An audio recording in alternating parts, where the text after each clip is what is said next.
Les isolés, c'est pas nous, martèle Emmanuel Macron à l'ONU.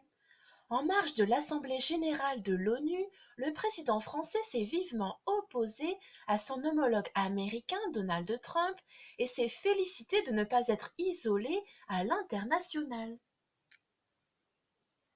Deux pays, deux visions, mais un seul d'entre eux est isolé sur la scène internationale, selon Emmanuel Macron.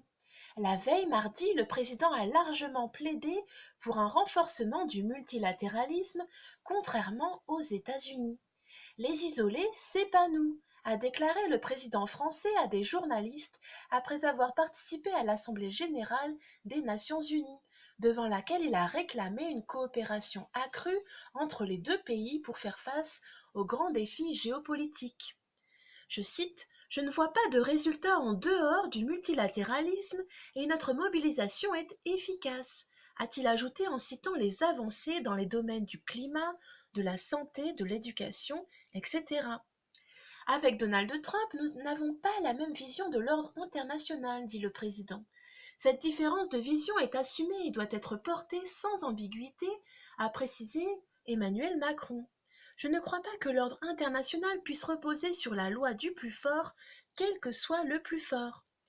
Mais, a-t-il poursuivi, mon devoir c'est d'avoir la meilleure relation possible avec le président américain, car les États-Unis sont des partenaires historiques et doivent le rester, au-delà des personnes. Il s'agit pour Washington et Paris de travailler ensemble malgré les désaccords et avoir des résultats sur les sujets sur lesquels nous convergeons. Ainsi, sur la Syrie, on travaille remarquablement bien, de même que dans la lutte contre le terrorisme, a déclaré le chef de l'État français. Sur le dossier iranien, Emmanuel Macron estime possible que la double approche de pression des États-Unis d'une part et de dialogue des Européens de l'autre puisse déboucher sur une évolution possible.